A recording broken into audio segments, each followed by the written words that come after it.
All right, 8:42:30. No, 8:42:40. We're here. We are. This is where we are. Ba Right. ba ba ba ba ba levels. Levels. Okay. Levels. Take my levels. Baba levels. Rockin' and rollin', rockin' and a Baba levels. Ba ba ba levels. That's fucking up your sync, isn't it? Makes your brain go weird. Yeah, my brain was like, "Oh, now we're at the same time," so it got fixed. But really, I had slowed down. I love that. That's so fun. All right, cool. All right. I'm gonna cut us right in, boyo. Yeah, Boyo. Just cut me up, fam. Cut it up. Wee. Cut it, Kid Cudi. Ooh, kid, cut it up. Kid cut it up. Kid, cut it up. Kid cut it up. Tick tack toes, tick tacky toes. Yeah, touching all the toes. Touching all the tack. People would theoretically pay for this part of the podcast, Magellan.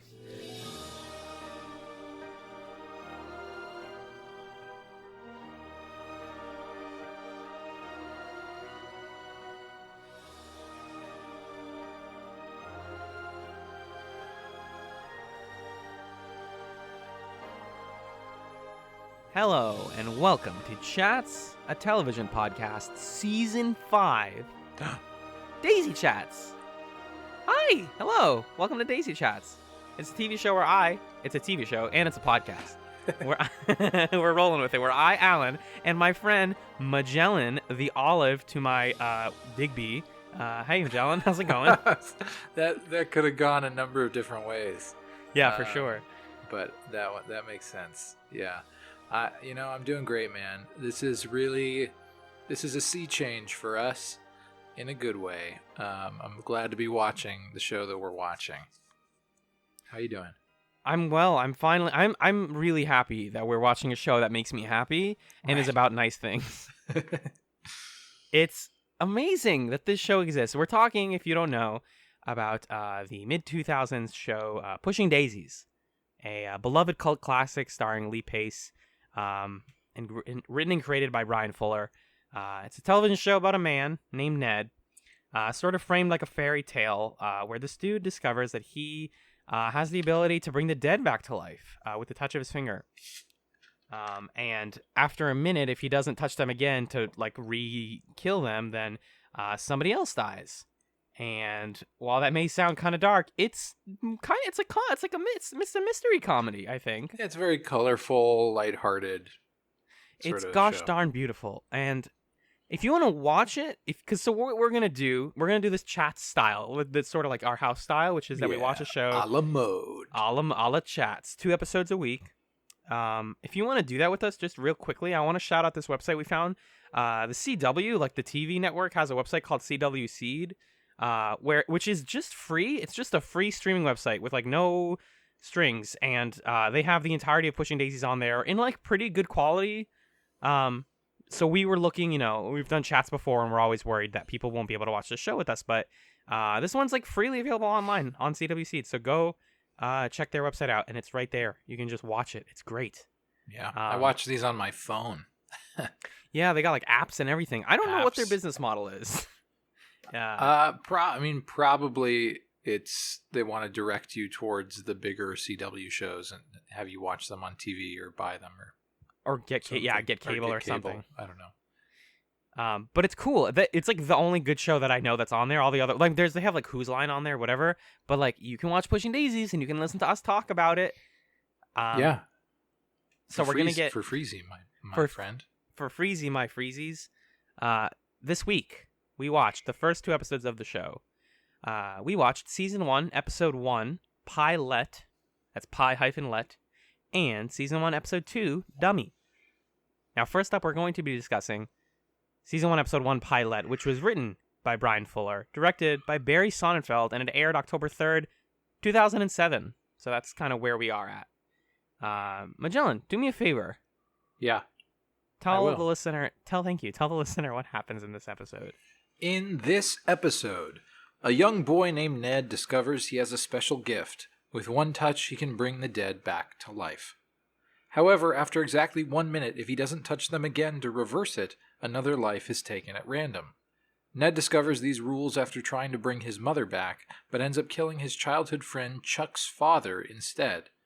This leads to him being sent to boarding school, and he eventually grows up to be a pie maker, while Chuck is sent to live with her aunts. Ned eventually meets Emerson Codd, a private investigator who learns about his power. They decide to team up and solve crimes by asking the dead who killed them.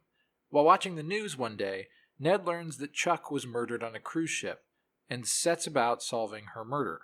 After bringing her back at the funeral home, he discovers he still has feelings for her, and opts to keep her alive in secret. Together, our team discovers that Chuck's murderer was trying to steal precious cargo that Chuck was unknowingly carrying as part of a deal with Dee Dee Duffield.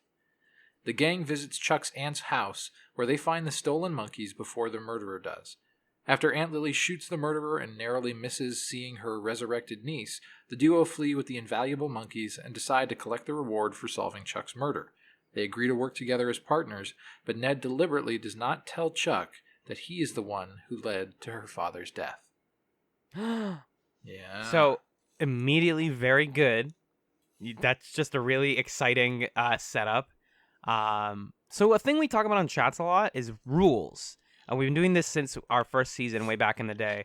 The idea that rules are in television are really interesting and good as long as the show is consistent with them and follows them. I think you were saying when we originally piloted Pushing Daisies that you loved how consistent the show is with its rules. I liked that it was making its rules so central, and that it was, trying to make sure that it was consistent. Because I think a sticking point for me, well, first of all, I like to be pedantic about the rules of a universe because it's fun, but also because I think that internal consistency is important, and it's especially hard to achieve in television where you're having stories that are being written by committee, and so it's difficult to make sure that the details line up. So to me, a consistency with rules shows more craftsmanship, I guess, or shows a better understanding of the structure of the show, where the story is going to go, because attention is being paid to even the smallest things. And it's impossible to get everything right or everything consistent, but that's my take on rules. And I was mostly pedantic about it when we were talking about Farscape, our very first show in this podcast, and some of the sci-fi technology that went into Farscape. But I was really annoyed by the inconsistency of rules when you and I were watching Buffy the Vampire Slayer, and they just played it real fast and loose with magic on that show. Right, yeah. It was like, they were very good about the rules of vampires on Buffy the Vampire Slayer, but they were not so good about the rules of magic. And it's nice for this show to say, okay, there's one magic thing, and it's that this guy can do this, and here are all the details that go into that. Everything else, it's the normal world. These are the things that we're changing, and we're going to make sure that we stick to them. Well, I think it's the normal world viewed through like a Wes Anderson lens, or like a 1990s like a 1990s point and click adventure game, or like an I Spy book. It's all of those. It does feel like an I Spy book, yeah. Like, I God, just that. Every interior, like the aunt's house or Ned's childhood home. First of all, just incredible cinematography across the board. Oh yeah. Brian Fuller, who also goes on to work on Hannibal, another beloved cult show with like really beautiful cinematography, really knows how, like, where to just let a camera sit for a scene to happen. Is he doing that though? Because he's not directing it. Well, he's not directing it, but he has like set design credit on the show and has worked on like creating the vibe for it. It's stuff like little choices like you're right, that's a very good point, like to not just give that credit to him. And but it is a craft decision that's being made across directors. I guess both of these first episodes were both directed by Barry Sonnenfeld. Yeah. Or Feld, so I'd be curious to see how that changes. Like if most of them are directed by Barry, or if it changes over the course of time, and if that alters the aesthetic at all. Yeah, Barry Sonnenfeld's been doing work across like all over He mostly produces stuff. He like produced like the Men in Black films and like the Wild Wild West movie that nobody liked. And he like directed Men in Black and all that stuff. So he does have an eye for like color and sort of fantasy in the real world. Well, not for Men in Black. You don't think Men in Black's like a colorful, fun film? No, it's black and white. It's called Men in Black. It's called Men in Black. Duh. I don't know. Men in Black 3 has a lot of stuff. Like, it's got a lot of like outside fun shots. The thing is, though, like this show, you could just I almost don't care if the story is good because it's so nice to look at consistently. Yeah. And just like characters are believable and realistic, but not too much so that it feels boring or just like when you watch a crime drama, because this is technically a detective show, right? It's technically a crime scene investigation yeah show. it's a procedural, or I don't know if procedural is the right word, but yeah, it is a episodic. Is that the word I'm looking for? Yeah. Well, it's definitely like killer of the week kind of thing. Yeah. But it is framed like a fairy tale where they have this narrator, whose name I need to find at some point, but I did look him up at one point. He's the guy who does like the narrating for the Harry Potter films. Say it. Yeah. Well, and the video games, bro. Oh, was he? Yeah, you're right. Yeah. Shout out to the bad, but like you loved him as a kid, Harry Potter video games. Yeah, please don't come at my Harry Potter video games. What was your favorite? Oh, man, I don't even know. Probably the Prisoner of Azkaban one that I have for the computer. Yeah, I had the first and the third one on computer. I loved. It was just weird. They were like weirdly quiet. I always remember that being just like you're like walking through the halls and it's just like fight this enemy. Good job, you did it. Now walk forward. Like, and I think that's just a game design thing. But anyways, that's not. Well, also, boarding school is not that interesting, right? You're just like in the botany gardens and it's like, yep, there's a pixie. There you go. That's the whole scene. Yeah, they're very weird. And this show is very weird. Like you have Ned as a child. And he resurrects his dog Digby. That's how he finds out that he has the powers. Mm-hmm. And just that whole scene with his mother, with the narrator coming in and being like, oh, and his, he was approximately 9 years, 12 months, and blah, blah, blah, blah, blah. Yeah. And describing like him and his childhood friend Chuck. And then their friendship is shown through this like amazing like claymation scene where they are pretending to be like Godzilla stomping on top of a bunch of people, and it's all done in claymation, and it's like they did not have to do that just conveys a lot, and it's a really gorgeous shot. I love it though. It's such a creative looking show. It doesn't look like anything I've ever seen before, and like, man, the colors we cannot say enough. Like, it is probably the brightest show that we've watched for this, I think. Yeah, that's definitely true. Yeah, like I know Avatar like used color very deliberately across its seasons, but it was often very dark as a result of the show being dark, whereas this show is like dealing with dark ideas, and I kind of want to get into this later, but it is still like doing that in a colorful, beautiful way in both episodes. Well, and it's different in a live action show versus an animated show, because a live action show takes a lot more work and forethought to be made this colorful. Right. Whereas an animated show or a show that's aimed at a younger audience, it's sort of by default it's going to be more colorful and it's going to be more colorful. You're going to expect it to be that. But a show like this, you don't expect it, and so those aesthetic decisions stick out more. And I think that also relates to the way that characters are portrayed in this show. Mm-hmm. You talked about how they feel realistic, but not boring, more or less how you put it, right? Yeah, correct. And I think this show does a good job of recognizing that there's a difference between a character being realistic and them being real, or there's a difference between them being true and them being actual people. And the difference is there's a little more exaggeration. There's a little more specificity or repetition in the emotions that they're showing. There's sort of a type that everyone's playing, but they're playing an archetype in a fairy tale. Right. Chuck, when they get older, is playing the cute girl, like the girl next door, like the nice optimist type. Her whole character trait during the 60-second scene is that she is the one who asks, did you have any requests or like unsolved business that you want us to handle? And it's like, oh, she's just that. Like that is her whole shtick.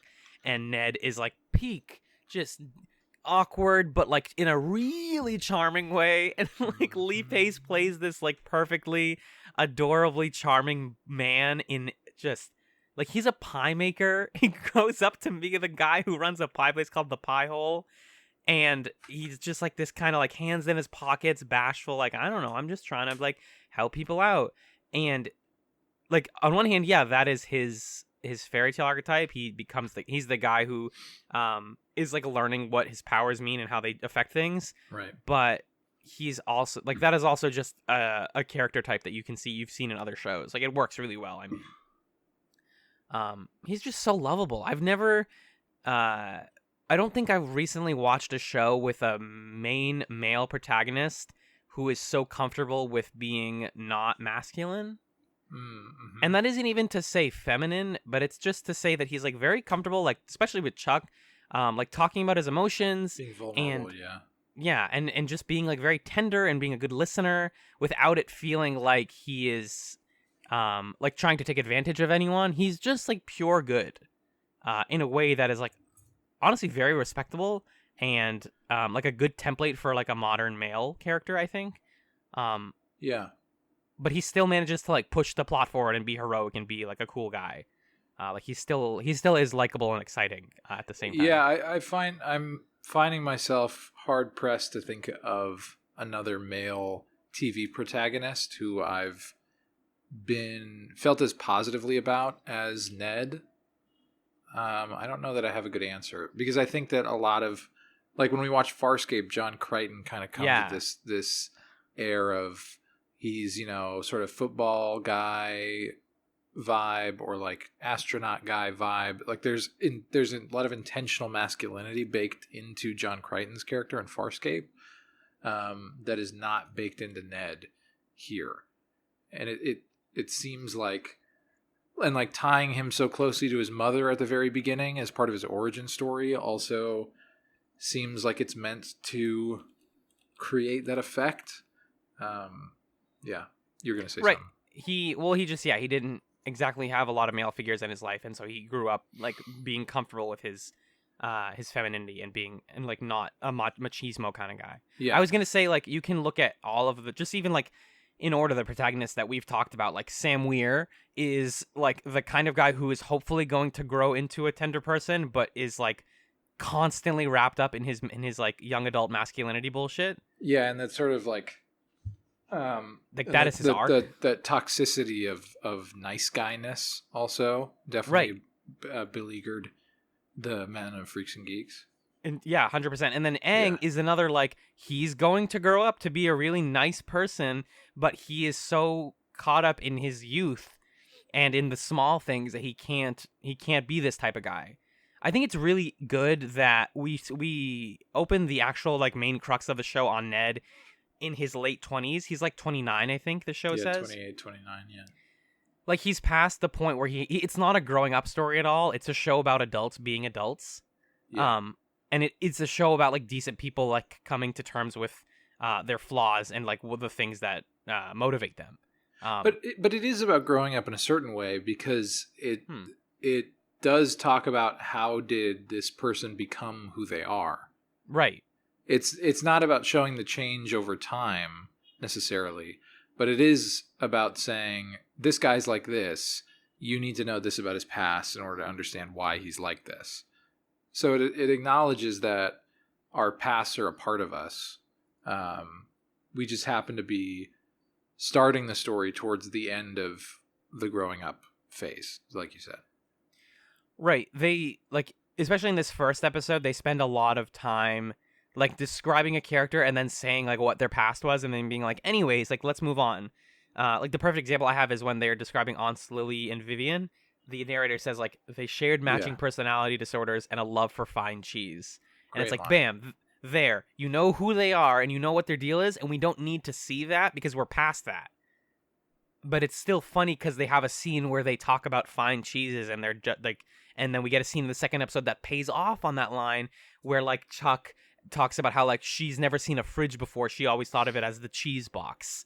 And like Like really clever, like little things that the narrator says that and like seem like just character description end up being jokes later on, in a way that is like really, really rewarding to watch. Yeah, it's a great utility for the show to have a narrator because it sets the tone, it fits in the tone, and it's a vehicle for jokes, for character development, for plot development that would have been awkward to do otherwise. And I don't find it obtrusive at all. I don't know. What do you think about it? I thought in the first episode it was like, oh, is this going to be the whole show? Like, are we going to have a narrator?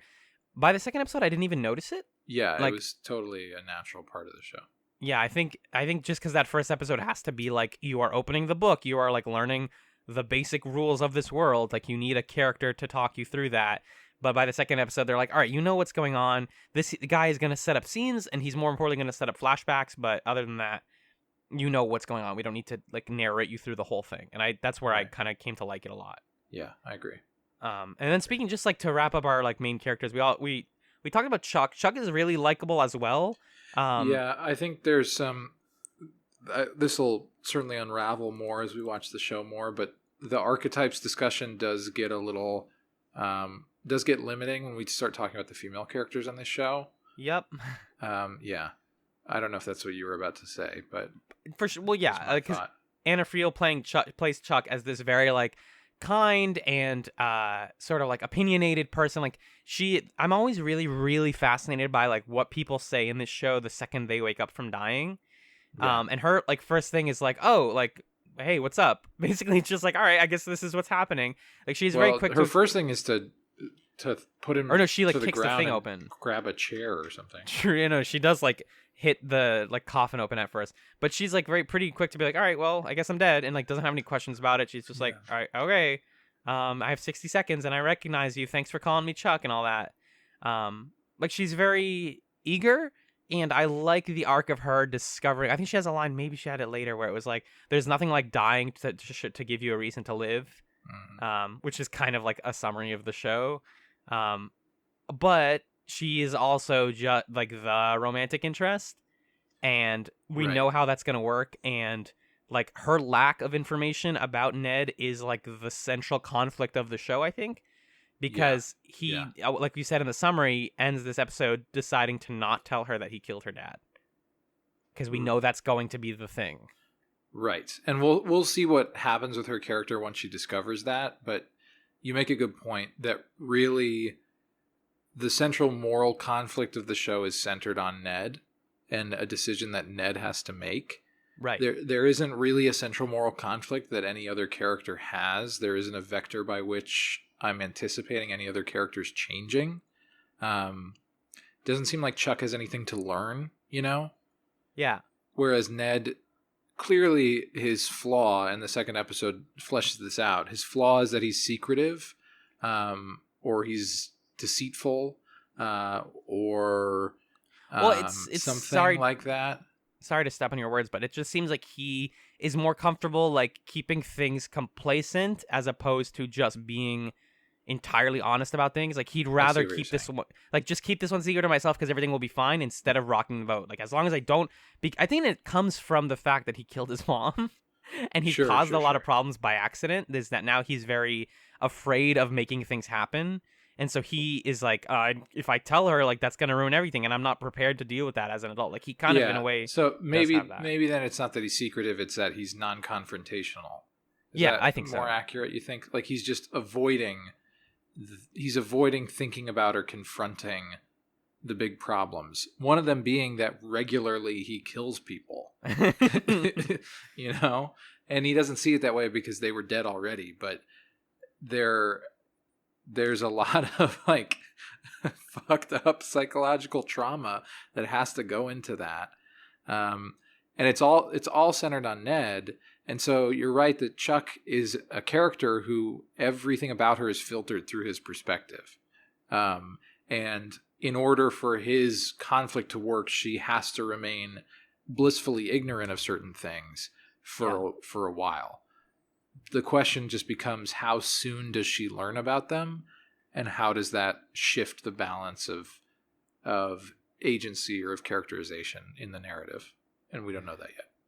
Right. There's a lot that we don't know yet. Like, I'm actually really, really curious what the show ends up doing with Emerson Codd, Ned's like boss, Yeah. essentially. Yeah. Because he is a private investigator who, in this episode at least, is very like by the books and serious, and he gets very mad that Ned decides to keep Chuck alive, and like worries about himself a lot and worries about money a lot. Like, I think he's a character I would dislike if I was a little bit younger.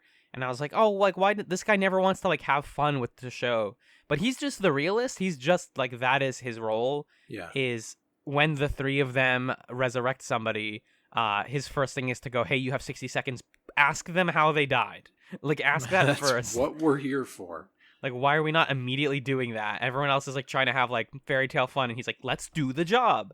Right. And I think that's a valuable character to have in the show. But like, I don't know. He kind of just so far has been the like serious black guy. Yeah. And they don't talk a whole lot about his race. Like, they do like he has a line I think in the second episode where someone says something about someone else, and he's like, "Oh, that's racial profiling." And it's not about skin color, it's like something else, but it's coming out of his mouth, and so it kind of feels like the show is like, "Oh, we know." Like, he is the black guy on this show. But I don't know a lot about him yet. He's kind of a question mark for me. Yeah, I was also wondering how much we can bring a sort of race reading into what we've seen so far. I'd be curious to see originally how this character was scripted, and if that was a consideration when the character was originally written. Like, where along the process that happened, because it doesn't.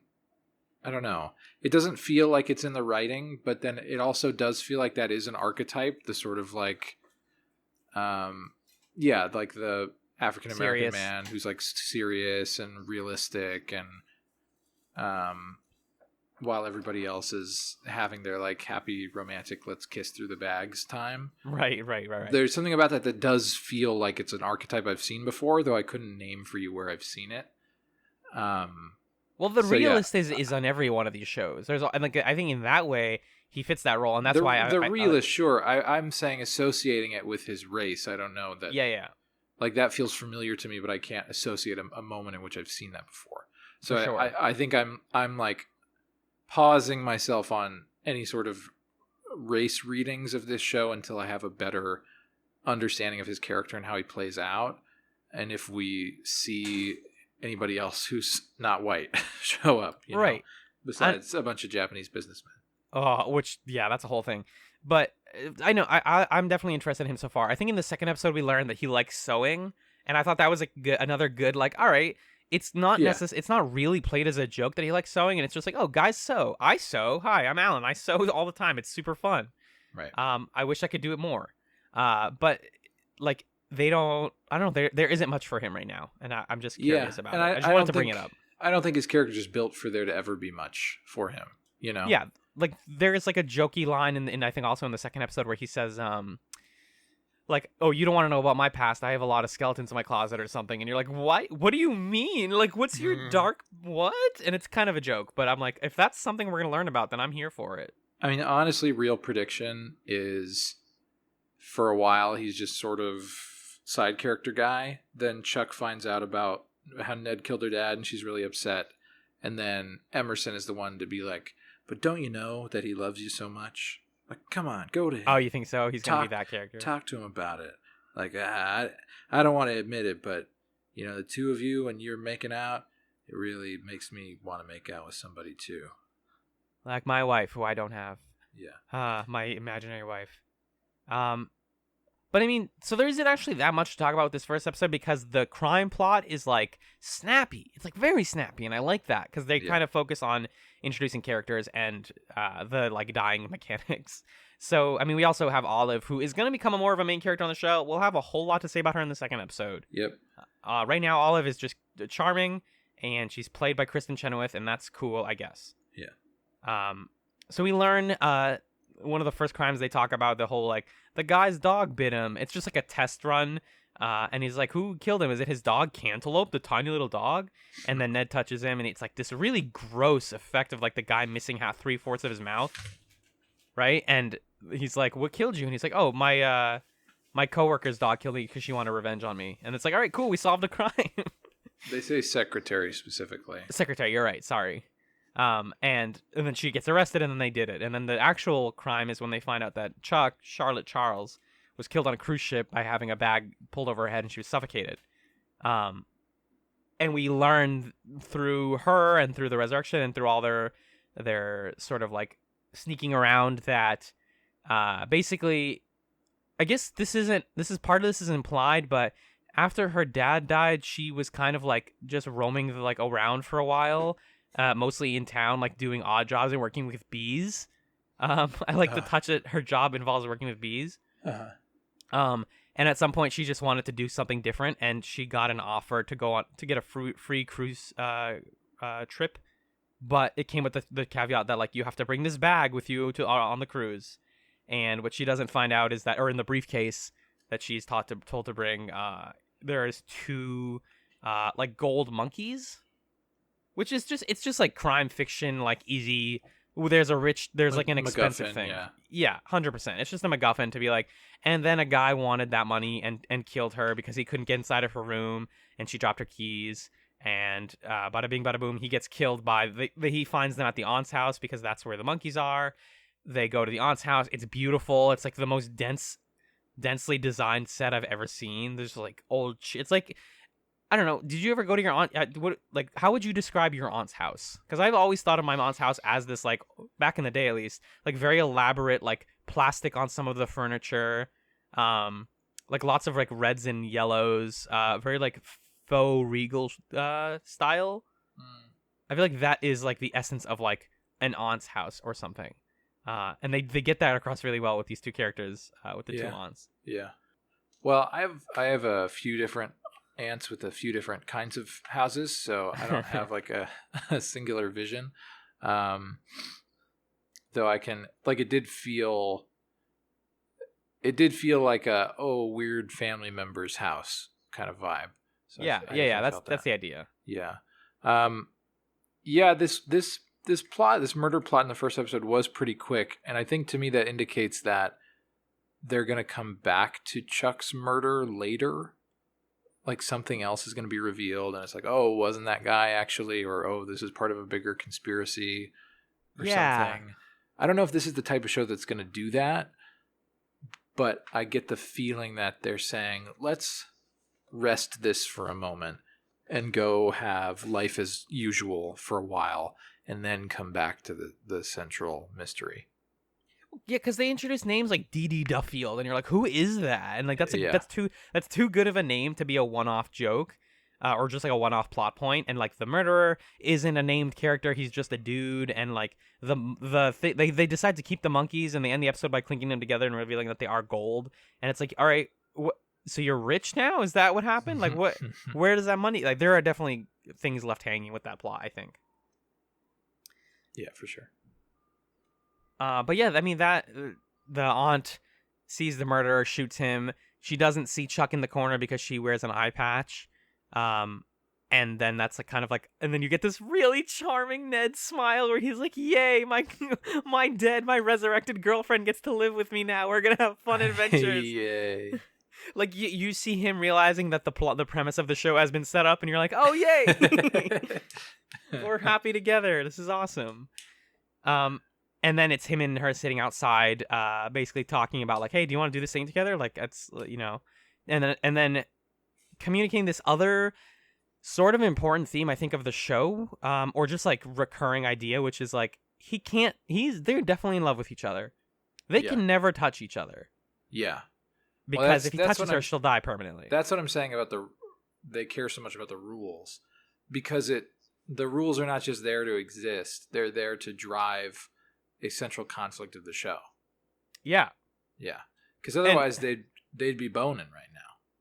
For sure. Like, exactly. Like, there isn't the will they, won't they isn't like, will they, won't they get together? It's like, will they, won't they ever get to touch each other? Like, that's yeah. They already love each other. There is no competition or question of it. It just works for them. They like each other because they related to each other and they were both each other's first kisses and they're attracted to each other, whatever. But not being able to touch each other means a lot. And even as someone like, I constantly am like, confused as somebody who isn't in a relationship. Like, what is it like? Like, why do people always hold hands? And like, what's the benefit of that? And like, I think this plot is like helping that make a lot of sense to me. Because you don't realize how important it is to be able to make physical, like, skin-to-skin contact with somebody you're in love with. Right. Even if it's not sexual, even if it's just, like, putting your arm on their shoulder when they're crying, or, high-fiving them when something cool happens, or, like, being in a car next to each other, like, all that kind of stuff. Yeah. Just, this jumps to the second episode, but, like, her excitement at being able to sit in the front seat with him once they fix up the car at the end of the second one. It's huge. Yeah, it's huge. Or being able to lie next to each other in the same bed when they have to wake up and be in twin beds that are on opposite sides of the room so they don't roll over at each other. Yeah, it does. It asks a different question about will they, won't they, than other stories do. Because other stories are like, well, she's really organized, but he's really messy. Can they ever get along? Like that's how most will they won't these stories are set up. But this one, it's like, hey, when two people really like each other and they spend a lot of time together, but they can't come into physical contact, are they together? Is that right? Is that a relationship? Yeah, is that a relationship? Or do they both have to say, well, sorry, I need to be with somebody who I can hug? Right. Yeah. Like, he works in, like, food creation, like a very physical, touching things kind of job. And they say, like, the only reason it works for him is he can, like, pull fruit out of the trash and bring it back to life and then use it in his food. But he can never touch his own work. Which, even, like, as a, like, way to talk about cooking and what being a chef is like is kind of interesting. Like, they're using his powers to explore themes and use those rules to challenge those ideas. I love it. I love it to pieces. It's awesome. I don't have much else to say about this episode. I just wanted to real briefly I have a little bit of trivia that I found on the wiki. Ooh, we're back to having a wiki. We got a fully fleshed out wiki, sort of. It's pretty good. And I will say we also got a little email that's just from our buddy Dan saying that he's very happy that we're doing this show. And he briefly just says here, Pushing Daisies, it's so weird and different. It's very much a psychedelic fairy tale. There we go. Full of colorful characters, trippy world, and it's a lot of fun. He looks forward to hearing us cover it. Thank you, Dan. Yeah. I just wanted to read that one so that it didn't go untouched. But yeah, a lot of people were excited because this is apparently, like, a lot of people were like, you nailed it. You got one that you got it in one. Nice. That's awesome. That's always good to hear. We thought a lot about this show. We thought about, like, a lot about what to watch next, and so far it feels like we landed on a hit, but, you know, we'll have to see how it plays out. Yeah. To get to the trivia, though, the song that's playing when Ned and Emerson are talking to Lily and Vivian is Guilty by Al Bowley, a British jazz singer. This song is used several times in the film Amelie. Ooh. Which is a visual inspiration for this. I'm seeing that now. I feel like I should rewatch Amelie to get a sense for that. Cinematography is probably pretty similar between the two. Yeah, for sure. I thought of Wes Anderson, but Amelie is definitely an even more accurate descriptor. That is the only one that's referred to as trivia here, but this episode was also nominated for a ton of awards. It's really surprising that the show is canceled because it's really good and also had good ratings at first, but there must have just been like a big drop off. And then finally, there were like a lot of differences between the screener and the aired version.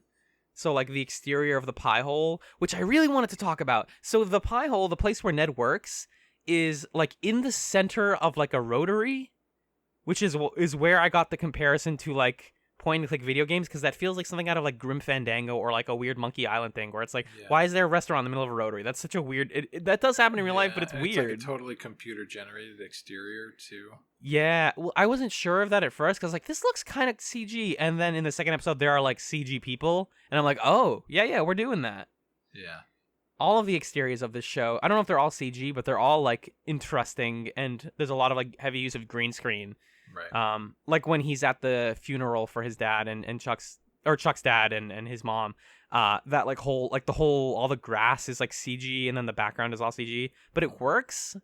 Because I just feel like it makes it look otherworldly. It doesn't necessarily, they're not trying to make it look real. Yeah.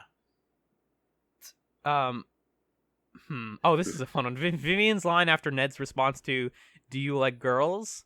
Was "didn't want to assume," and that line was deleted.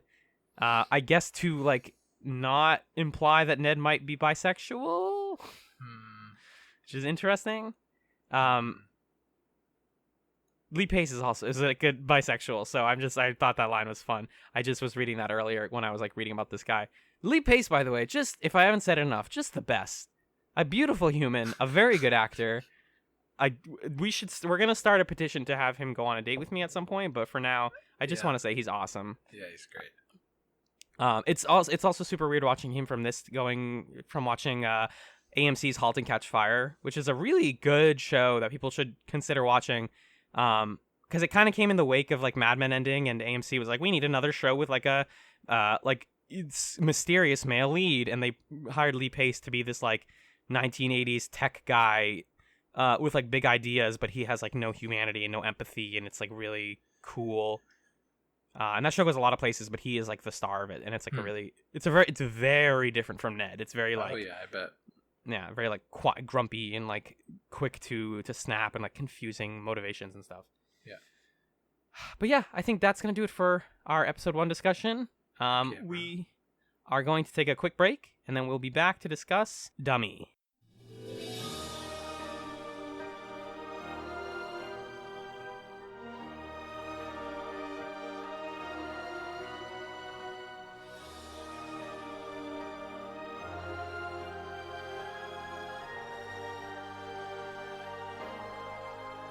Welcome back to DaisyChatz. The second episode we watched this week was Season 1, Episode 2, Dummy, which was written by Peter Ocko and directed by Barry Sonnenfeld.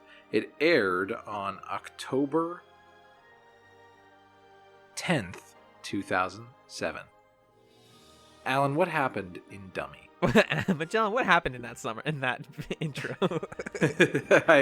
I'm standing up and I'm not close to my computer, so I didn't know if it's at October 10th or October 16th. Oh, you had to like do the teacher thing where you kind of like look closer and squint your eyes a little bit. That's a teacher thing. Why right? is that a teacher thing? Hey, teachers have bad eyes and they don't wear glasses. They're all named Magellan and they all fucking teach and fucking...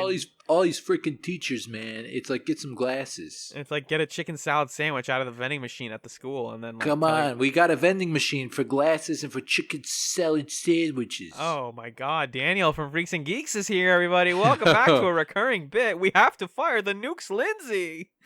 Hey, Lindsay, what's the deal, It's like, come on. I don't want to do the part that I normally do with this bit because you won't know that it's not sexist. Yeah, like 3 people listen to Freaks Chats. We can't. It's the one we're not allowed to reference on the show. Hey, Magellan, I'm going to tell you what happened in this episode. All right, bro.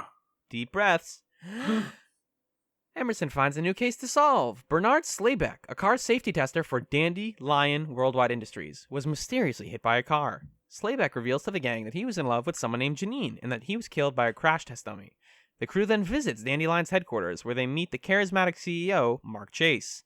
While on tour, Chuck discovers a dummy missing his face in the back room, and after stealing some ID cards, the 3 discover several dead bodies hung up in another room, just like the crash test dummies.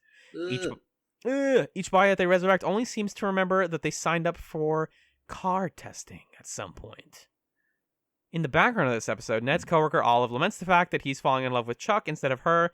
She gets a whole musical number in the pie hole where she professes this to Digby and finds comfort in his affection. Continuing their investigation, the gang runs into Janine, a showcase girl, and Bernard's secret lover. She mentions that Bernard grew more distant as testing on the car has progressed, and she mentions that she'll also reveal even a little bit more for a slice of pie. They refer to this, by the way, in the show as an eating disorder, and I really want to unpack that. That's something. Yeah. After Emerson gives her his rhubarb, she says she'll take the crew to a place with more evidence. En route in a dandelion-powered car, she gets into an accident and is sent to the hospital. She points the gang to a burial site where it appears that somebody is burying crash test dummies. After realizing that this is all part of a big scary cover-up, they are tased by a mysterious man wearing a crash test dummy mask. When they wake up, they're tied up and wrapped in plastic inside of a dandelion car at the crash test facility. The dummy removes his mask to reveal that it was, in fact, Mark Chase, the CEO of the company, all along. It turns out Bernard learned that the dandelion cars were death traps, and fearing that he might jeopardize his life's work, Mark kills Bernard by faking his death to look like a car accident. The gang breaks free using Emerson's sewing needles, and they attempt to flee from Chase in the dandelion. He pursues them in a gas-guzzling Hummer, and just before they hit the speed at which their car is supposed to explode, Olive and Digby appear, and they slow down to avoid a collision. Mark's Hummer eventually runs out of gas, and the police apprehend him. Emerson celebrates by knitting himself a sweater and gun holsters. Ned installs a divider with attached gloves so that Chuck can touch him without dying in the car. Aww. And Olive continues to pine after Ned.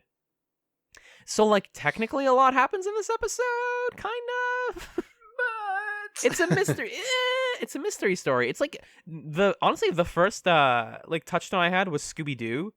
In that, hey, there's a mask. It felt very Scooby-Doo the way you were describing it. And it's like, oh, it turns out it was old man, owner guy. Old man Chase. Yeah. It's the fact that there's masks, and it's that he's trying to, like, save his company from falling apart. Like, it feels very, like, Nancy Drew or, like, Hardy Boys. I almost said the Rowdy Boys. Those Rowdy Boys are at it again. Shit. But it feels very like young adult detective story. It's just like, we're having fun. Here's the mystery. Here's the solution. Here's why it happened. Bada boom, we finished the episode. Yeah. Like, it's simple. It's clean. It's efficient. And man, if this is what the show is, I'm super down to clown. I'm very into this pace. It'll be fun. It wasn't my favorite, like, episodic mystery crime thing I'd ever seen, but it was fun. Yeah, and I like the characters a lot. So I can imagine there being an episode where I'm more invested in the crime of the week side of things, or the murder of the week side of things. Right. This episode just fleshes out a lot of the stuff that we already, like, we've basically talked about this episode already in our discussion of the first one, because it's more of, like, development of the characters we already knew. Right. We didn't mention this guy in the first one, but there's, like, a fun recurring, I guess this guy's now recurring. He's the guy who runs the morgue where people who die are sent. And he's just this very deadpan, like, again, the other black person on the show is also a deadpan guy, and just doesn't believe that they work the jobs that they do, because they never tell him how they solve crimes. Yeah. But I think he's charming. I don't know. I just like that I'm like, oh, that guy came back. I guess he's got to be a character on this show. What was that that was, like, apparently good, but I didn't really like it, like, ABC show about the girl who's a vampire who solves crimes? The girl who's a vampire who solves crimes? Oh, or was it the CW? Are you thinking of Ghost Whisperer? No, what? No. Oh. Vampire girl crime show. Nope, that did not. No, not Buffy the Vampire Slayer. Fuck, no. Nope. I feel like it was on the CW, right? Yeah, there's probably an ad. Here's the thing with watching these on CW Seed is they show ads for all the bad CW shows that I really want to watch now. Do you want to know what the show is called, bud? Yeah, bud, I do, bud. It's called iZombie. She's a zombie who eats brains, but she also solves crimes. I thought she was a vampire. She solves crimes.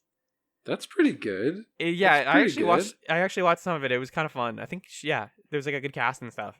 Heck yeah, man. But anyways, this idea of, like, death and crime solving is kind of rote, and I want to, like, ask you, since there isn't much to talk about with the plot of this episode, it just kind of happens. Like, what sets this one apart from the joking, like, so many crime procedures, or just procedurals in general, are about, like, we solve crimes and the main guy does something special.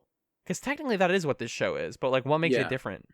Well, I mean, I think a huge thing that is setting it apart is the aesthetic and the cinematography at the end of the day.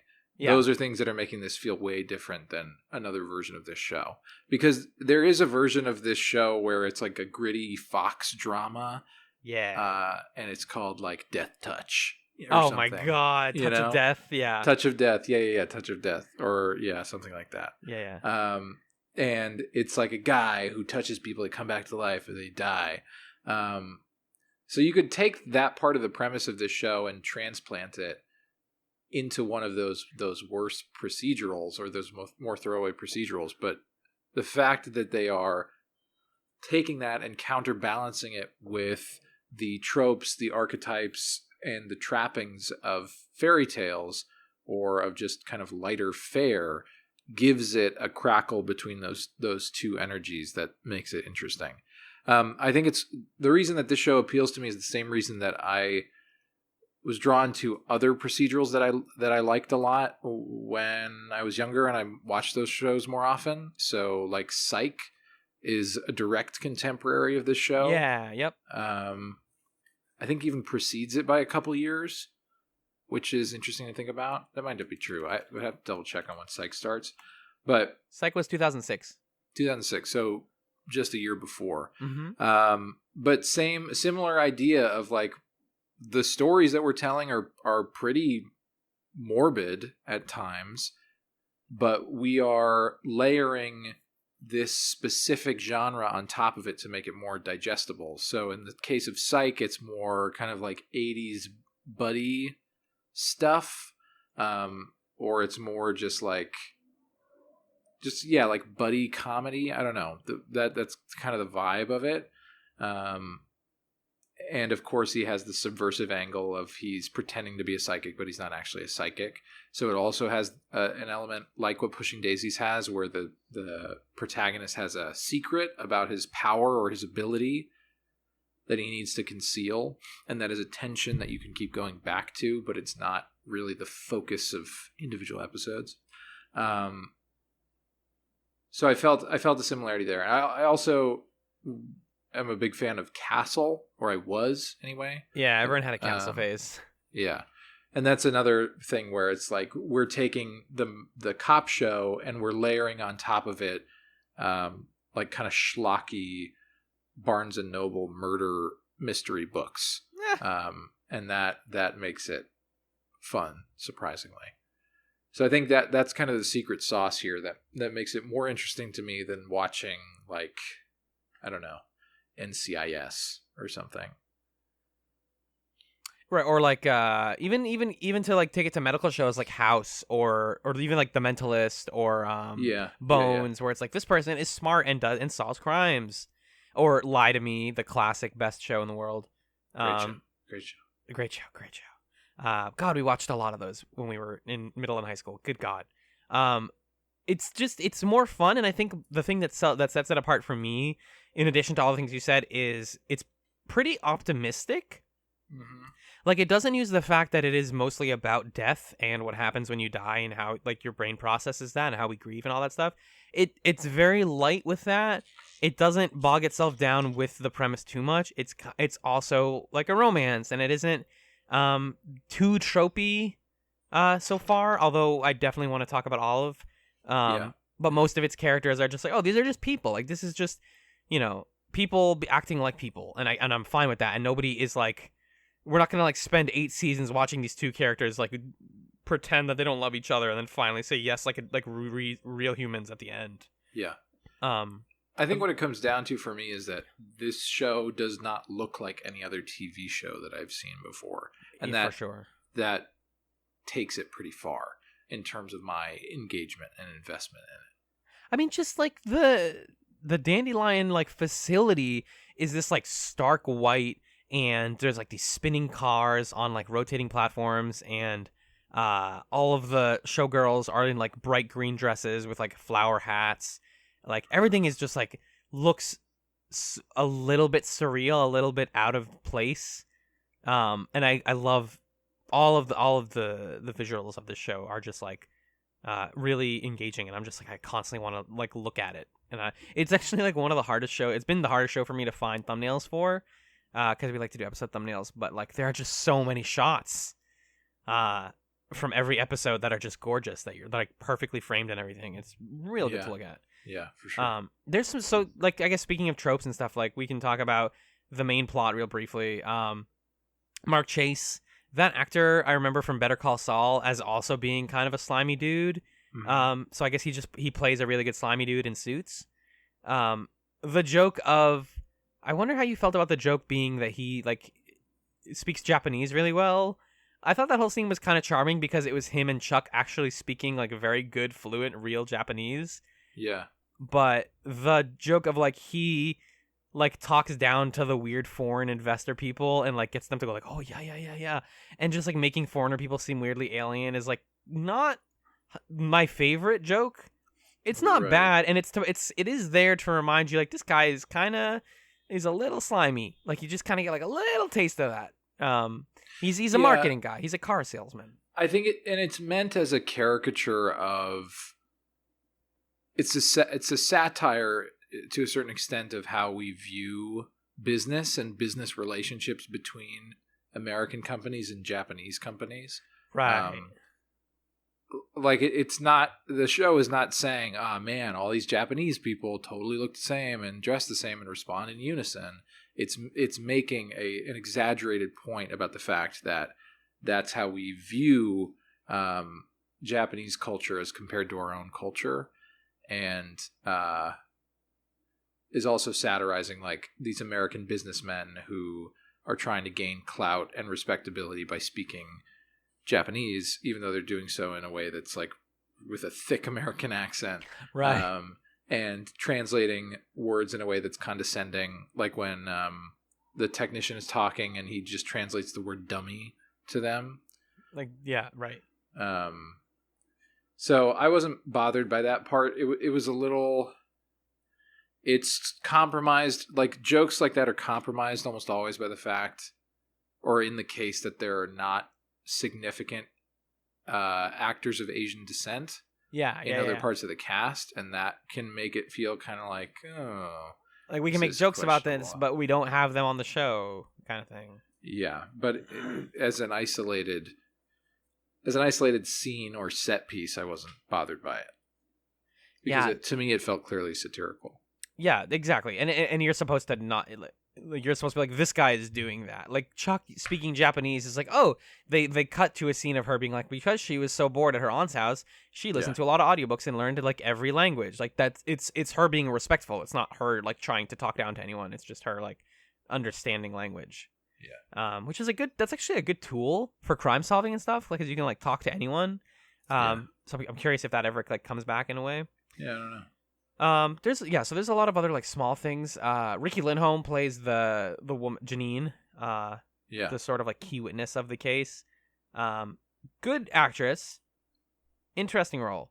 I feel like there's a line where they call it like the narrator says like, and when the scientist and the waif fell in love, and then I grumbled because the guy gets to be his profession and the woman gets to be the scientist, and she gets to be the description of her body, and I was like, but. Like their relationship is like kind of cute. Like the show definitely loves thinking about how people fall in love and why they fall in love. Because we've now seen that in both episodes where like we get an extended scene of like, here's how two people get attracted to each other. Like here's Chuck and Ned, and here's the guy who died and also Janine. Like she is doing her job and then sees him and he makes a flirtatious look at her and she makes one back and then they love each other. It's tough because so far the show has been pretty heteronormative. It's only been 2 episodes, obviously. And you're right that it has also been gender normative. But it's also really cute. So what do you do? It's super cute. But I think like what you do is you just you continue doing it and diversify who's falling in love on the show. Sure, like, yeah. That's because love manifests itself in different ways other than these like meet cutes where people make nice looks at each other and then suddenly they're eating dinner together. Right. It's not always that, but this relationship is very clean. She definitely just likes the dude. He's also this like charming redhead guy, and their relationship makes sense. Whatever. I wanted to say something about the cars. I think the like him chasing them at the end in the Hummer and they're in the like eco-friendly dandelion car is like the most like irony painted funny, huge lines. It's so obvious, but it's really funny. Yeah, it's just like he ran out of fucking gas because Hummers suck. And it's sort of like how the aunt in the first episode doesn't see Chuck because of her eye patch. Like the show remembers things about what it's said to you, and then when they pan out in like clever ways, you're like, oh, that's good. Yeah, because he was driving a Hummer. Of course it ran out of gas. Of course you didn't see her because she doesn't have peripheral vision. Like that's clever. Yeah. And then like the whole like them cutting themselves out of the thing with Emerson's sewing needles was kind of fun because they pay off on him knowing how to sew. I think that's most of the like actual crime stuff. I appreciated. I wonder how much this is going to continue. I appreciated that there was a thematic connection between the crime and Ned's sort of the thing that he's trying to figure out over the course of this episode, which is he and Chuck are having disagreement over the fact that he just doesn't tell a lot about himself, or he keeps a lot of things close to the chest. Right. And she wants him to open up more because she's, by circumstance, essentially a prisoner in his apartment. Right. It's like, well, I have to be stuck with you forever, so maybe tell me some things so I can get to know you as a person. And paralleled with this boss guy who's worried about like this damaging secret getting out and is putting more effort and time into hiding the secret than actually trying to fix it or resolve it. I think I like the parallel there that they're drawing. And I wonder if they're going to be doing that with intention over the course of the rest of the show. That brings up two brief things to me. One is like that idea of like burying the lie instead of confronting it is like the Coen brothers' whole modus operandi with all of their crime films. Like you watch Fargo and that movie is just about like somebody did one thing wrong and then instead of like telling someone just did 17 more things wrong and now they have to deal with it. And it's just like a bunch of people doing that, having that problem. So I think this show does like take a little bit of inspiration from that whole like writing style. And then also, I forget the other thing I was going to say. So I'm going to move right along. I want to talk. Let's just do it. Let's just talk about the whole stuff with Olive. Yeah. There isn't much is the problem. Huh. This isn't like, you know, whenever we structure a Chatz episode, we try to like talk about the episode and then talk about the thing. And the like technically the thing in this episode is Olive, but Olive likes Ned. Ned doesn't like her back because he doesn't know, and she's sad about it. That's it. I did it. I summarized it for you. She gets a whole musical number where she does Hopelessly Devoted to You in the pie hole. It's like a really good musical number, good really song. Nice. And then like Manuel, the janitor, comes in and like plays music he has like headphones on while she continues to sing to Digby. Like it's cute, but like I just don't love this idea of the woman whose whole character revolves around how much she loves the main character. Right. Like the main guy. Yeah, it doesn't. I just don't know where that's going to go or why we're supposed to care about that. Because we know that he's not going to end up with her. We know that he's going to end up with Chuck. That's obviously where the show is going. And the show knows that because by the end of the episode, they're making out through plastic bags and he's totally remodeled his car so they can hold hands. Like, we're not... And yeah, so we're just constructing the character of Olive to pine for him, and that just makes us think like Ned's kind of a jerk, I guess. Right. All a secondary relation, like a love triangle, does is it makes somebody feel bad or look bad. It is what like the whole purpose of those types of plots are. Yeah. So I don't know. Ned seems ignorant because there's like that scene in the first episode where she like puts his hands on her breasts. She's like, "Oh, have you ever touched someone? Like everyone needs to be touched." And he's like, "Oh, I don't touch people," because obviously he is afraid of that. And it paints her in a really negative light, and it paints him in a really negative light. It kind of sucks. It's like a bit of a disappointment in this show that we so far have really liked about its relationships. Because are we supposed to have? She's like making clear unwanted advances on him in the first episode. So are we supposed to be sympathetic to her? Are we supposed to think that she's a little bit weird and we don't like her? But then she's painted as someone that we should really feel for in the second episode. She tries to kill herself, and it's like, where are you positioning us with our opinions on Olive, or even what's the debate that you're presenting us with too?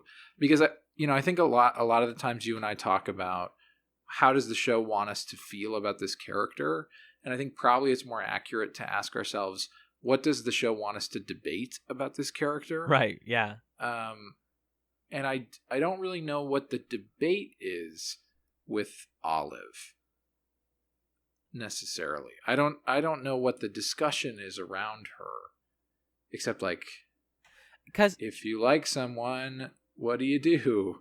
What? And we don't know yet. We're 2 episodes in, to be fair. Sure. Like, the thing is, the show isn't long. This season is 8 episodes, I think. Right. So it's like not like they have X number of seasons to play with that question. At some point, we're just going to know. Speaking of things we're just going to know, I just remembered the second thing I was going to ask you earlier, which was, this is related, but you were talking about Chuck and the whole like physical touching thing and how she is stuck with him forever. This show definitely ends with him deciding they agree to kill her, right? Like that's going to happen. Say that again. Sorry. They are probably going to have a conversation at the end of this series where she goes, "I would be okay with dying now." Chuck? Yeah. Because if not, then she's young forever and he gets older, and then they have this like sad. Like, wait, did they say that she doesn't age? I don't actually know if she ages. I have no idea. Why wouldn't she age? I don't know. Maybe just because of magic. I guess he's never kept someone alive long enough to know that. So yeah, so they're have to deal with that, and they have to deal with like, can you have kids with the resurrected person? Like probably like I think she's just back to life. I don't think they're. You think she's just alive? I think so, unless they discover some caveats. And I'm sorry to get a little bit blue here, but how can they have kids if he has to, Well, yeah, but that's like the core question of what we were talking about before, the will they, won't they? Like, can you have a relationship with somebody that you can't touch? And nothing from you can touch them either. Like, not like even like, I don't know, like if he sneezes on her, does that count as touching? Like, it's weird. I think it's skin to skin contact, but like, these are rules that the show has to like confront at some point. And also, what if she I don't know, considers self-harm and then like says like, I want you to do it and begs him to do it, or like does it when he's sleeping? These are like all these ideas they can play with. Right. That I'm like curious about. But yeah, I just hope something happens with Olive that's goes beyond really liking Ned. Yeah, I hope so too. It seems like this has to be a temporary position for Olive, but I guess I don't know where she could go. She has to like either meet someone or get over it. Right. Because the affectionate nature of the ending where she's like, who I appreciate is Digby because he listens and is like nice to me. That can only go so far. You love a dog. I love a dog. We all love dogs. That's fine. But you also have to like be a person, and you can't just pine after this guy forever. You work with him every day. Yeah. And it bums me too because I kind of like Olive. Like I think Kristen Chenoweth is like playing her in like a really likable way. She's really charismatic. Yeah. Yeah. She has this scene with Emerson at the beginning of the episode where they're sitting in the pie hole, and she's like, what's the poop? And he's like, what are you talking about? And she's like, that's crime talk. Like, what's the sticky? What's the situation? And he's like, we call it a crime, and he talks about like over and over again, like we don't give things cute nicknames because these are real crimes with real people. Like we don't. Yeah. This is a witness. This is evidence. Like we don't talk about like what's the poop. Mm-hmm. But she's very much like the kid exploring these things for the first time. Like a lot of the adults on the show end up being sort of like kids learning about things for the first time. Like I think a lot of the humor with Emerson, it comes from him being like technically one of the only real adults who is realistic in the world. Right. But yeah, I don't know. I like Olive. I want to see something better out of her. I want to see something different. I think we're still in that phase where you have to give a new show, half a season or something before you start setting in stone your opinions about it. Yeah. And so we're still in the beginning phase. We'll see where it goes. But so far I think they've got some distance to travel with the female characters to feel like they're handling them responsibly. Right. I think that's most of the episode though. Like they catch the guy, like we said in the summary. There was like, speaking of how this show handles its dark material, the shot of all the dead bodies in the closet is like really fucked. It's a bunch of dead bodies, like it's a bunch of dead bodies hung up on like hangers, like crash test dummies, and they just bring them back, and each of them gets like a punchline, and it's like, oof, this is like kind of oof. I didn't expect it to get so kind of like weirdly dark. Ugh. But I like that. I think the show has fun in that environment of like, this is bleak, but we're here to goof on it. Like that's what we're doing.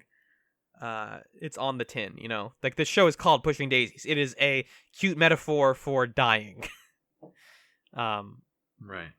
and it also has to do with like coming back to life and all that stuff. Meh. Yeah, though I think that's actually all I have for Dummy. Do you have anything else? Samesies, no, dude. No, dude, I ain't got nothing. I don't have a single thing. I'm vamping while I find the trivia. I found the trivia. Hey. Did you know when this episode repeated in December of 2007, the exterior of Dandelion Worldwide Industries changed? Instead of being a regular building with the DL logo on it, the entrance is shown a large steel sculpture shaped like the spores of a dandelion. So they're like re-editing the exteriors. It's like the new edits of the original trilogy. It says here they also added outside of Dandelion Worldwide Industries just a bantha walking across the screen. That's great. Huh. Yeah, actually, that whole musical number with Kristen Chenoweth was completely CGI'd in. Yeah, there's no... The second time around, she was a blue alien. And it was entirely in Na'vi. Yeah. Yeah, I just realized as we were saying that Kristen Chenoweth is on Broadway, and of course she got a musical number. Like that's that actually like lines up very well. Yeah. There's a couple of cultural references that they picked up on in the wiki. The opening scene with the frogs in the boarding school is an homage to the frog dissection scene in E.T. We didn't talk about that because it's not plot important, but the episode starts with Ned in his boarding school as a kid, and like everyone bullies him because he's, I guess, weird. And so during their science class where they're dissecting frogs, he opts to give out the frogs, but he brings everyone else's back to life, and then they all go, "Oh no!" That was cute. That was another the narrator is doing most of the heavy lifting here. Mm-hmm. And that's another psych parallel, interestingly enough, starting episodes with like the boy version of the protagonist. Oh, is that a thing? Yeah, that happens in psych. Oh, that's fun. Yeah. Yeah. I actually do hope they continue doing that because I like learning about Ned. I think Ned, like his childhood is interesting. Yeah. Agreed. This is one that I was going to ask you about, but I guess the wiki found it. In Janine's memory, when her and Bernard are having sex in the dandelion car, there's a hand on a fogged up window, and I was like, that's clearly like a visual reference to something, isn't it? Mm-hmm. It's Titanic. Oh. There's a scene where Rose and Jack like kiss in a car, and then the windows fog up. I don't know why the windows. I guess because a lot of heavy breathing. I don't know how sex works. I'm 12 years old. This episode shares a common premise with the film Back to the Future. Oh, an ultra-modern vehicle with atypical doors, but does something unexpected when it reaches a specific high speed. Okay. Okay. Oh, no. Sure. And there's a lot of, like, the wiki calls these, like, intentional visual nods, whatever. When Ned, Chuck, and Emerson are getting away in the Dandelion, they pass by a movie theater, and on the marquee is Arsenic and Old Lace, the 1944 Cary Grant black comedy. Oh, because they know their references. They wear them on their sleeves. That's fun. That's something I feel like I would do a lot if I was making a show like this. Is I would just put references to my inspirations in the background. You just always have them run by movie theaters. Yeah, just we need more movie theaters playing. Weird, this murder mystery that takes place in like the Swiss Alps. We had an episode where we flew over a movie theater. It was great. And then, hey, this episode caused some controversy. Okay. When the British channel ITV1 said they would not air it because, do you want to guess why? You're not going to guess why. Because they didn't want there to be controversy over alternative fuel. Oh, that'd be good. Good answer. Thanks. It's because it doesn't affect continuity. Wait, what? This episode, it doesn't affect continuity, yeah. So they didn't want to air it because it didn't affect the plot. Yes. Huh. Which means to me, that means that most of the episodes probably aren't going to be like this murder thing then. That could be interesting. Or most of them are going to have like plot stuff. Like plot continuation of the main story. Which could be kind of fun. I hope it does a good mix. I know like the modern TV thing is no episode is completely filler. Like even this one we learn about Ned's childhood and we learn about all this stuff, but it's kind of filler in the traditional sense of the word. But a lot of modern television, even like crime dramas, always push the plot forward in like a small way. So I'm not surprised. Yeah. But yeah, that is it for our discussion of that episode and of both episodes for this week. So thank you. we are going to head into the plug zone. But first, Magellan, which one of us is going to have the job this season of reading what we're going to watch next week? Because you did the trivia, so I get to do it. Oh, you're absolutely right. All right, man, do it then. Read for me the plot synopsis of what's going to happen in the next 2 episodes of Pushing Daisies. Next week, we're watching the next 2 episodes of Pushing Daisies, Season 1, Episodes 3 and 4. The first episode is Episode 3, The Fun in Funeral. Ned and Chuck speak to Lawrence Chatz, who they find out died 1 minute after Ned brought Chuck back to life. Meanwhile, Chuck decides to stay true to her original threat of baking antidepressants into her aunt's food in the form of Ned's pies. Whoa. Oh, not going on already. Olive unwillingly becomes the messenger in Chuck's plan and accidentally stumbles onto a secret about her unrequited lover's love. Yeah, so if it ends up being Olive is like discovering secret shit, that's fun. That's actually pretty fun, yeah. For Olive to be doing that. I'll take it. Episode 4, Pigeon. A plane crash into an apartment building leaves the trio with a case. Did the pilot commit suicide? While Chuck finds herself drawn to the man who appears to be the sole survivor, Dash Mihok, that's the actor, much to Ned's distress. Meanwhile, Olive takes a wounded messenger pigeon to the ants for help. I'm so excited reading more of the ants. I love the ants. I wanted so much more of them. I'm on board with all of that. Thanks. And I'm on board with this podcast. Me too. Sweet. If you're on board with this podcast, we have a fun new announcement for you. So, dear listener, we've been doing this show for 3 years now. Or we've been releasing them for 3 years. We've been doing it for much longer. And it costs money to make the show. You know, it costs hosting. It costs money to pay for editing software. It costs a lot of time, believe it or not, way more than just the recording time that you hear. It costs us blood, sweat, and tears. And if you like our show and you've thought, man, I wish I could support podcasts, but they're free and that sucks. Well, we're not going to make the podcast cost money. That we're not going to do that to you. No one would do that. That's bad. Don't do that. What we are going to do is we're going to give you an option. Go open your web browser. Type into the little address bar, patreon.com/chatspod. That's going to take you to our Patreon page, which we'll have set up by the first episode. What? Yeah, man. That, dear listener, is where you can invest in our show. You can donate to us at however much you want a month. We're going to be doing it as a monthly thing. Basically just as a way to... right now, we're just looking to break even on all of the stuff that I just mentioned. Yeah, we're not paying all that much per month to make this show. But that sort of thing can add up, and we figured if people want to express their support and want to help us out and want to help make sure that we can keep doing this, then we want to give you a way to do that. So yeah, I don't think we're asking very much. We don't want to ask for very much.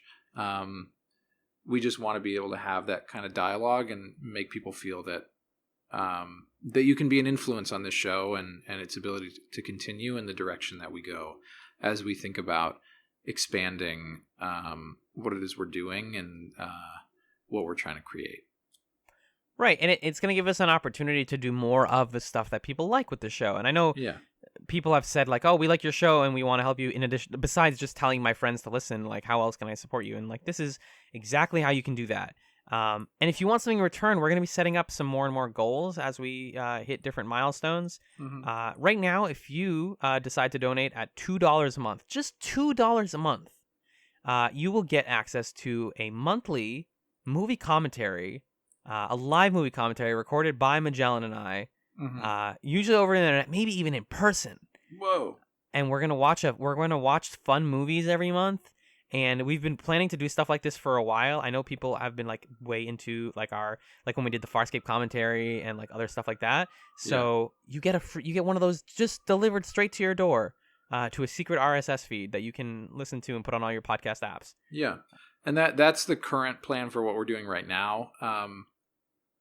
We've talked about other things that we could expand to, maybe bonus mini series on smaller shows or releasing some of our like behind the scenes B-roll conversations. Which there is a lot of. Which there's a lot of.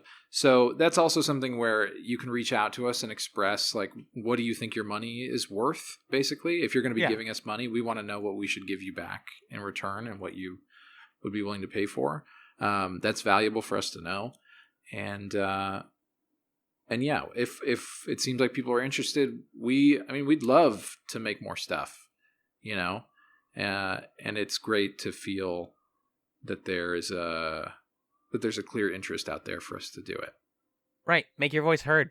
Be a backer. Do it. Patreon.com/chatspod. I'll link it in the show notes. So do that. And then while you're at it, while you have your web browser open, you can go ahead and follow us on the social media. Magellan, hey, where can people find you online? They can find me online on Twitter at JustAFluke. That's JUSTAPFLUKE. They can also listen to another show that I do called Adulthood, where I watch 15 seconds of the movie Boyhood and discuss those 15 seconds whenever I get the chance, hopefully every week. I've been listening back to all my old ones to catch up and make the next one. And I'm like, hey, I like this show. Somebody should be making more of this thing. So you should put more episodes of this kooky thing. Maybe it'll be me. Who knows? Alan, what about you, my friend? I can be found on Twitter at Allen Ibrahim. That's spelled ALLENIBRAHIM. And I can also be found on, two other podcasts. God, I'm on a lot of podcasts. One is called The Garnet Wager. That is found on scanlinemedia.com. It's where my friend Six and I watch the Korean game show The Genius, and we discuss it and make predictions and bets, and it's a fun time. We just finished the first season, and we're going to be starting season 2 very soon. So if you want to jump on, this is a very good time. I'm also a co-host on Fireside Friends, which is found at firesidefriends.net. It is a pop culture podcast that I do once a month with my friends Ryan and Katie, where we have a shared experience that we talk about and kind of pick apart from a critical perspective and talk about our lives and how media affects us.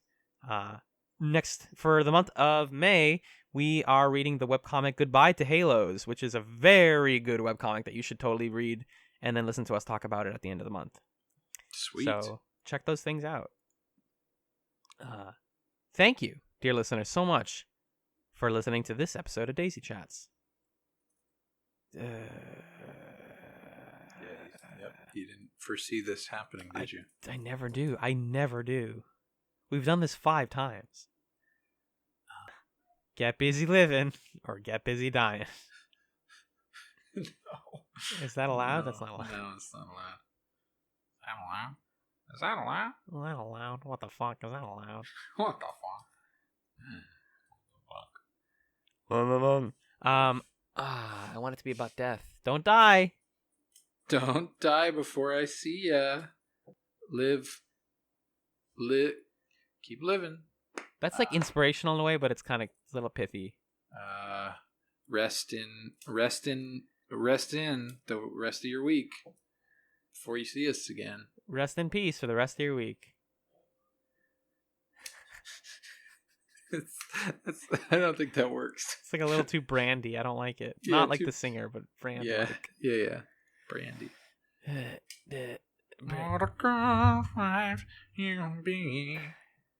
Nope, nothing like dying to give you just steal a line from the show. Nothing like Chatz to give you a reason to listen to podcasts. What is the exact line? So maybe I can actually play with it. Hold on. Stay living, fam. Keep on living. Don't die. Let's just do this every week. What? Where we just kind of make like life and death jokes, and then the podcast like ends in the middle of one of them. No. That's how we do the Garnet Wager. We don't have an actual outro. We just kind of go like, and thanks. It's fucking very funny. Keep on. It does have a grassy Keep on flavor. pushing. Oh my god. Dying's as good an excuse as any to start living. Is the actual line. How about just start living? Thank you so much for listening to DaisyChatz. Start living. Oh. It'll work. Okay. It kind of depends. How should I deliver it? You want to give you some takes? I like the way you just did it, but yeah, give me some takes. Okay. I'll just. Do I need to do thank you for listening to DaisyChatz again? Up to you. Okay. I feel like my original take was a little long, so I'll just say, thanks for listening to DaisyChatz. Start living. Kind of like, good. Start living. Yeah. Start living. Start living. Yeah. Start living. Yeah. Oh, I've said it too many times. It doesn't sound like a word anymore. It sounds like sounds. Start living. Start living. Just do it again with the thank you for listening, and I'll edit it to make it good. Thanks for listening to this episode of DaisyChatz. Start living. What is that prospector voice coming in? Thanks for listening to this episode of DaisyChatz. Take it slow. Be yourself. Thanks so much for listening to this episode of DaisyChatz. Start living. Great. Perfect. Mwah. Mwah. Mwah.